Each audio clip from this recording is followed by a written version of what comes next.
tulungan si Chris para gumaling sa kanyang malubhang karamdaman na ayon ng ilan, ito na raw ang kanyang last option para gumaling sa kanyang sakit. Narito ang buong detalye. Ngunit bago tayo magpatuloy, huwag kalimutang i-like, share, subscribe, and click the notification bell for more updates and for more upcoming videos. Maraming salamat! Gamit ang kanyang talento ay kaya raw niyang mapagaling ang isang taong may malubhang karamdaman. Ayon sa kanya, may mga napagaling na raw siyang tulad ng karamdaman ni Chris Aquino. Narito ang kanyang buong pahayag. Good evening po, ako po si Don, 29 taong gulang, taga Naga City, Camarines Sur. Isang faith healer po ako. Hindi ko po alam kung paano sasabihin o ipapaliwanag pero gusto ko po kayong tulungan na gumaling gamit po ang aking talento. Nakakatawa man kumpara sa iba pero nasubukan ko na po ito ng maraming beses sa iba't ibang taong naging pasyente ko.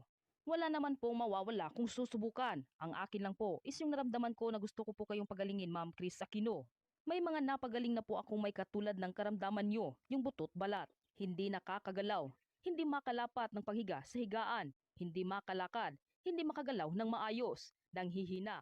Huling pasyente ko po is ganyan at may scoliosis pa po. Nakatakdang operahan ng doktor, worth 1 million, pero hindi po natuloy dahil sa paggamot ko. Hindi po ako manluloko at hindi po ako scammer, hindi din po ako hihingi sa inyo ng pera. Pwede nyo po akong i-background check, mabuting tao po ako. Gusto ko lang po gawin sa harap nyo yung nagawa ko na sa iba na panggagamot. Kung hindi ko man po magawa o di ko kayanin, at least sinubukan ko pong tumulong. Sana po mapagbigyan nyo po ako. Hindi ko po alam kung paano ko po kayo matuntun o makaharap, pero seryoso po ako sa mga sinasabi ko. Maraming salamat po. Samantala na ikwento naman ni Batangas Vice Governor na si Mark Leveste na hindi pa umano natutuloy ang pagpapakonfine ni Chris Aquino sa UCNA Hospital. Pero patuloy pa rin umano ang treatment nito sa kanyang nirerentahang bahay sa Orange County. Kasama ang bunsong anak na si Bimbi, personal nurses at staff ng TV host, actress at entrepreneur. Bukod sa kanyang eldest sister na si Balsi Cruz, nadalaw na rin si Chris ng isa pa niyang kapatid na si Pinky sa Amerika. Samantala si Josh naman ay nakabalik na ng Pilipinas at madalas itong nag-i-stay sa ancestral home ng mga Kuwangko sa Tarlac kung saan ito nag-i-enjoy. Halos linggo-linggo ay kasama ni Mark at ng kanyang mga anak si Joshua. Hindi naman madali kay Vice Governor Mark Leveste ang pagkakaroon ng long-distance love affair with Chris, lalo pat may iniinda itong kakaibang sakit. Pero dahil mahal niya ito ay kasama umano ito sa kanyang sakripisyo na kailangan niyang harapin. Handa rin umano siyang lumipad patungong Amerika kay Chris kung kinakailangan. Mabuti na lang daw ay merong social media, kaya't maya-maya ay namomonitor niya ang kalagayan ni Chris. At ika nga ito po ay isang parehas na playing field yon. Yung una po, ang mga kumakalat po ngayon na komento, yung nangyayari po kay Chris Aquino sa kanyang pagkakasakit na of course, ikinalulungkot po natin kaya nga kinakambalan natin ng panalangin ang kanyang kondisyon ngayon. Pero meron po talagang mga tao na siguro ikakontra nila sa kulay politika at talagang bashers niya, di ba? Na nagsasabi, ito raw pong nangyayari sa kanya ay kulam. Talaga mga Pilipino talaga, ang galing. Ang galing. Tayo talaga. Parang wala kang pupuntahan, ha? Kulam naman daw. Kasi alam naman natin, magbasa tayo ng mga vloggers, mga may kinukontent siya, na kaya daw, habang tumatagal, lalong lumalala ang kanyang karamdaman. At dahil ito daw ay tinaniman. Oo. Natalakay na natin dito yung bala. Oo, na sinasabi. Correct. Tinaniman daw, tinamnan ng bala. Yun ang ano. Ay, pangontra yun di ba? Pag tinamnan ka ng Hindi, bala, yung nasa labas, yung ikinukwintas. Ah, Pero ito yung parang, ay kaya nga siguro yung dugo, hindi maganda ang daloy. Sabi niya.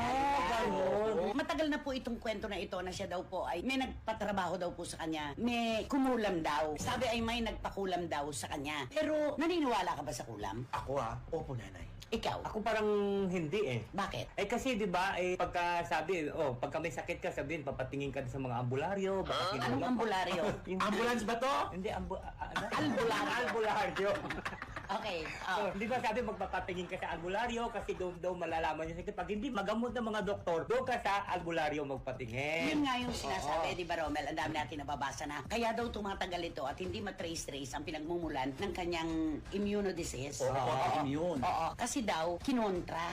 Di ba? Nagka-doktor. Oo, ang sabi kasi 'di ba ng mga kinukulam na pasyente, habang ginagamot mo daw ang ulam, lalong lumalala. Lalong lumalala. Kapag tinatingnan sa doktor. Pinatugnan sa doktor. Kapag ginagamot na ng doktor lalong lumalala. Pero kung totoo ang kulam, ito po ay para sa akin, kung totoo ang kulam at larawan lang ang katapat niyan, di sana kapag nagalit tayo sa isang tao at ipinakita natin yung retrato doon sa gumagawa ng kulam, Oo. sa nagtatrabaho, di sana kinukulam na rin sila. Hindi naman di ba? Yan na nga ang malaking tanong, nanay. Oo. Ang tanong na tanong ng mga Pilipino, pero wala naman daw mawawala, di ba? Sabi kay Chris Aquino, kung magpatingin ka sa mga albularyo, Wala namang mawawala. Sabi, pero ayaw daw niya, no Knowing thanks. this. Oo. No thanks, sabi niya. Puro hindi ba nakatulong sa kanya yung yung mga sinusuot-suot niya dati? Ano yun kinukontra nga ng mga bashers yun at saka ng mga kababayan natin, yung Hanggang pagsusuot niya ng kung ano-ano, Oo, mga beads, pulseras, yung mga beads na para daw maswerte sa pag-ibig. Correct. Yung daw kulay pink na bilog-bilog. di ba? Sa kabila ng kanya may karamdaman, nakasuot siya ng perlas kasi nakakatanggal daw ng ano yun.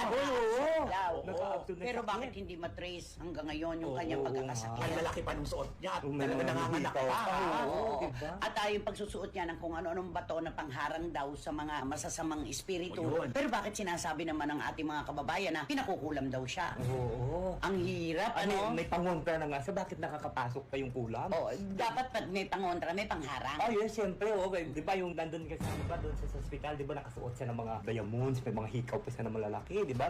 Kasi sabi doon sa kanya, magsuot ka niyan para daw mawala yung mga sakit, tsaka Yung tawag burn. mo. Pero na matindi, malakas ang gumawa sa kanya. Ay, Kung totoo yung kulam. Totoo, ang lakas, sobra. Kasi alam nyo, nakakapagtaka po mga kachika na meron po siyang salapi na pantustos sa kanyang karamdaman. Pinakamagagaling na doktor po ang kanyang pinili. Pinakamabibisang gamot po ang kanyang iniinom at isinasaksak na dextrose sa kanya. Pero siya na mismo po ang nagsabi na hanggang ngayon daw po ay nadadagdagan pa ang kanyang mga allergies dahil sa kanyang autoimmune disease. At ngayon daw po, kailangan pa siyang dalhin sa isang center para lahat daw po ng mga pasyente na hindi natitrace kung saan nagmumula ang sakit ay doon lahat sila gamutin.